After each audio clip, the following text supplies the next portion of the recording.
आप सभी लोगों के नमस्ते प्रणाम। आप सबका स्वागत करते हैं अपने चैनल में। और आज हम आप लोगों के देवरानी जेठानी का चुटकुला नाच गीत सुनाई। बहुत ही मज़ेदार गीत है। गीत के पूरा सूरत जाल जाई। और आज आए हैं खेत में वीडियो बनावो। उधर हमारे ससुर जी सरसों उखाड़त हो, देखिए सरसों उखाड़त हुआ और हम खेत में वीडियो बनावत हैं। थोड़ा धीरे धीरे गा के सुनाई आप लोगों के। बहुत ही मज़ेदार गीत है। गीत के पूरा सुनत जाए। देवरानी जेठानी का मसालेदार गीत है एकदम। और हमारे पास एक देवरान है, ऐसा सतावत है कि का बताएं। आप लोग गीत के माध्यम से सुनल जाए।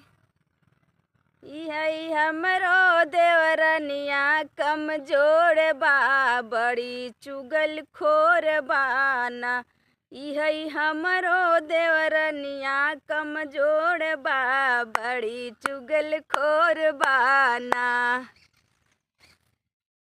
उठे आठ बज दिन कई के मानवा मलिन। उठे 8 बजे दिन कई के मानवा मलिन। कई के मानवा मलिन, कई के मानवा मलिन। कहे दहिया में पीरा बड़ी जोर बा, बड़ी चुगल खोर बाना। कहे दहिया में पीरा बड़ी जोर बा, बड़ी चुगल खोर बाना। ई हमरो देवरनिया कमजोर बा, बड़ी चुगल खोर बाना। हमके बूझ नौकरानी, हमके बूझ नौकरानी, हमरे एक देवरानी। हमके बूझ नौकरानी, यह एक देवरानी। हमका बूझ नौकरानी, हमरे एक देवरानी। तन की सांवर बा, तन की से गोर बा, बड़ी चुगल खोर बाना। तन की सांवर बा, तन की से गोर बा, बड़ी चुगल खोर बाना। यही हमरो देवरनिया कमजोर बा, बड़ी चुगल खोर बाना।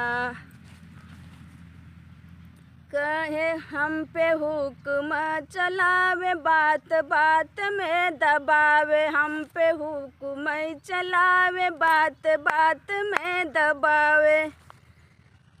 कुछ कहीं तैरोवे, बड़ी जोर बा, बड़ी चुगल खोर बाना।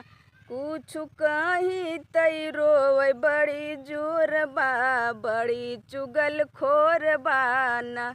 यही हमारी देवरनिया कमजोर बा, बड़ी चुगल खोर बाना।